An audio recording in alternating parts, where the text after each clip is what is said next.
महाप्रभुଙ୍କ सम्मुखरे भक्त तो सबुबेले महान।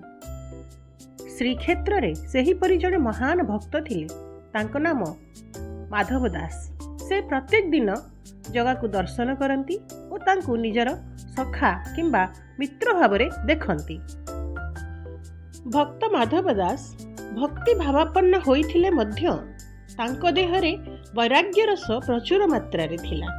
बाल्यकालरू गीता भागवत अन्यान्य धर्मग्रंथ मान सब अध्ययन करिथिबारु तांको मनरे स्वाभाविक भावरे संसार प्रति वैराग्य भाव जन्म नेला। से सबु किछि त्याग करी प्रभु को अनुमति मागी स्वर्गद्वार पाखरे ही समुद्र कूलरे एक कुड़िया घर तैयारी करी बसवास आरंभ कले। से सबुदिन चाली चाली बड़ देउल जाती और जाई जगा को दर्शन करती। प्रभुଙ୍କ सानिध्य को निजर सौभाग्य भावी आनंदरे अधीर हो जाती। भगवान को से निज सखा रूप में देखती।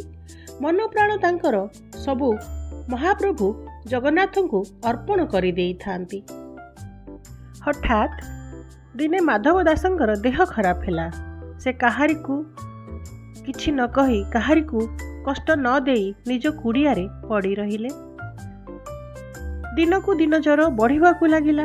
पाखरे केही न थांती सेवा करिबा को बहुत कष्ट हेउथाय, किंतु से प्रभुଙ୍କ ऊपर भरोसा रखी सेमिति कुड़िया रे पड़ी रहिथिले। महाप्रभु तो अंतर्जामी, तांकु बा कौन किछि लुचि रहिछि ना लुचि रही पारिबो। भक्त वत्सल दीनबंधु भक्तर कष्ट केमिति बा सहिबे।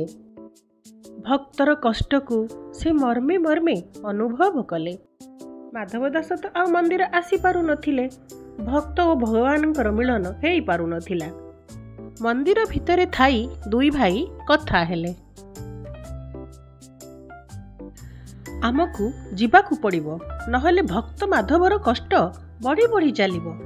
एइटा आम पई बड़ असह्य। काल विलंब न करी दुई भाई दुईटी बालक रूप में आसी पहुँची गले भक्त माधव दासंक पाखरे। भक्तर अवस्था देखी सबु प्रकार सेवा शुश्रूषा आरंभ करदेले। नाना प्रकार औषध और पथ्य दे रोग दूर करने को चेष्टा चलाइले। प्रभुଙ୍କ अंग स्पर्शरे माधव दासंक देहरे सिंहरण खेली जाउथाय। से जानी पारिले ये कौनसी साधारण बालक नुहंती। प्रभु निज रत्न सिंहासन छाड़ी बड़ देउलरू बाहरी आसी तांको सेवारे लागी जाइछंती। महाप्रभुंकर जोगी मनमोहन रूप को देखी तांको अपूर्व स्पर्श को पाई से आत्महारा होई गले। भक्त माधव दास पचारिले, हे दयामय, मो परी अधम पाई एमिति तुच्छ कार्य करबा को पड़िला। निजर इष्टत्व भूली एते नीच कर्म करबा को धाई आसीचंती। प्रभु कहिले, माधव, मु भकत जनर अधीन, मो तहु भकत नुहे भिन्न। भकत देह प्राण मुहि, सेवक प्राय पछे थाई। भक्त मोर कष्ट पाइब, मु केमिति बा बड़ देउलरे रही पारिबी माधव। भक्त माधव दास महाप्रभु को प्रार्थना करी कहिले, हे प्रभु, एही क्षणी मते आरोग्य करि दियंतु किंबा मृत्यु प्रदान करंतु। माधव, मु सृष्टिर नियंता, एणु असमय काहाकू मृत्यु देई पारिबी नाही। एही रोग मध्य तुमको तुम कर्मफल अनुजाई भोग करिबाकू हेबो। प्रत्येक जीव तार आयु और कर्मफल भोगिबाकू बाध्य। हौ हेला माधव, तुमे आमर परम भक्त। मनस्ताप कर नाही, दुख कर नाही। भक्तर सेवा करिबाकू आमको भारी आनंद लागे। मो भक्त कष्ट पाई एही कुड़िया रे पड़ी रहिथिबो ओ मु बड़ देउलरे सुखरे काल काटिबी ना, एपरी हेबो नाही। लोक कौन कहिबे। देख, बिचरा साधु होई मन प्राण देई जीवन सारा प्रभु को भल पाई भजिला, अथच दुख बेले ता पाखे पानी मंदे देबाकू केही नाहांती। सुण माधव, भक्त मते जेतिकी और जेमिति भावरे भल पाए, मु मध्य ताकू सेतिकी और सेमिति भावरे भल पाई थाए। ଏହା ଶୁଣି ମାଧବ ଦାସ କହିଲେ, ହେ ମହାପ୍ରଭୁ, ଏସବୁ ଦ୍ୱାରା ମୋତେ ବହୁତ ବାଧୁଛି, ବଡ଼ କଷ୍ଟ ଲାଗୁଛି। ଆପଣଙ୍କୁ ଏ ଭାବରେ ମୁଁ ଦେଖିପାରୁନାହିଁ। ଦୟାନିଧି କହିଲେ, ଏଇ କଥା ତ ମାଧବ ଦାସ, ହଉ ହେଲା, ତାହେଲେ ଆମେ ଦୁଇ ଜଣ ଯାକ ତୁମେ ଭୋଗୁଥିବା କଷ୍ଟକୁ ଆମ ଦେହକୁ ନେଇ ଯାଉଛୁ, କାରଣ କାହାରିକୁ ହେଲେ ତ ଏହି କଷ୍ଟ ଭୋଗିବାକୁ ହେବ। ଏହା କହି ବାଳକ ଦୁଇଟି ଅନ୍ତର୍ଧ୍ୟାନ ହୋଇଗଲେ। ଆସ୍ତେ ଆସ୍ତେ ମାଧବ ଦାସଙ୍କ ଦେହରୁ ଅସୁସ୍ଥତା ଦୂରେଇଗଲା। ସେ ଆରୋଗ୍ୟ ଲାଭ କଲେ। ସେ ଅଷାଢ଼ ମାସ କୃଷ୍ଣପକ୍ଷ ପ୍ରତିପଦା ଦିନ ସମୁଦ୍ର ସ୍ନାନ କରି ଶୁଦ୍ଧପୂତ ଭାବେ ଜଗନ୍ନାଥଙ୍କୁ ଦର୍ଶନ କରିବା ଲାଗି ସ୍ୱର୍ଗଦ୍ୱାରରୁ ଚାଲି ଚାଲି ଶ୍ରୀମନ୍ଦିରକୁ ଆସିଲେ। କିନ୍ତୁ ଏ କ'ଣ, ରତ୍ନସିଂହାସନ ତ ଖାଲି ପଡ଼ିଛି, ପ୍ରଭୁମାନେ ନାହାନ୍ତି। ସେ ଆଶ୍ଚର୍ଯ୍ୟ ହୋଇ ବଡ଼ପଣ୍ଡାଙ୍କୁ ଏ ବିଷୟରେ ପଚାରିଲେ। ବଡ଼ପଣ୍ଡା ଉତ୍ତର ଦେଲେ, ଠାକୁରମାନଙ୍କୁ ଜ୍ୱର ହୋଇଛି, ତେଣୁ ସେ ଅଣସର ଘରେ ଅଛନ୍ତି। ଆମେ ସମସ୍ତେ ଜାଣିଛନ୍ତି ଯେ ଠାକୁରମାନେ 15 ଦିନ ଅଣସର ଘରେ ରୁହନ୍ତି, ଗୁମୁଟ ଘରେ। ସ୍ନାନ ପୂର୍ଣ୍ଣିମାର ପରଦିନ 15 ଦିନ ପାଇଁ ଠାକୁର ଅଣସର ଘରକୁ ପଳାନ୍ତି।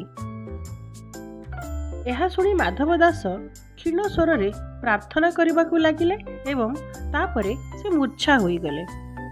ହେ ମହାବାହୁ, ଆପଣ ଏଇ ଛାର ଅଧୀନ ପାଇଁ ଏତେ କଷ୍ଟ ପାଇଲେ? ମୋ ଦେହରୁ ଜ୍ୱର ଚୋରି କରି ନିଜେ ଜ୍ୱରରେ ପଡ଼ିଲେ।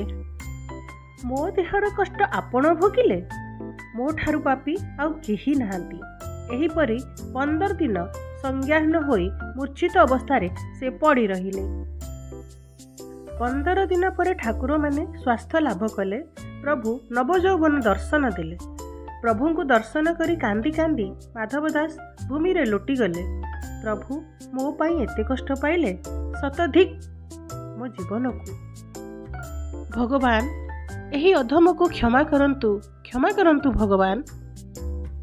ପ୍ରଭୁ ନିଜେ ଦର୍ଶନ ଦେଲେ ମାଧବ ଦାସଙ୍କୁ। କହିଲେ, ଭକ୍ତ ମୋର ସବୁଠାରୁ ପ୍ରିୟ। ମୁଁ ସବୁ ସହିପାରିବି, ସବୁ ସହିଯିବି, ମୋ ଭକ୍ତର କଷ୍ଟ ସହିପାରିବି ନାହିଁ। ତୁମେ ବ୍ୟସ୍ତ ହୁଅ ନାହିଁ ମାଧବ ଦାସ। ମୁଁ ଦୁନିଆକୁ ଜଣାଇବାକୁ ଚାହେଁ କି ମୁଁ ମାନବୀୟ ଲୀଳା କରୁଛି।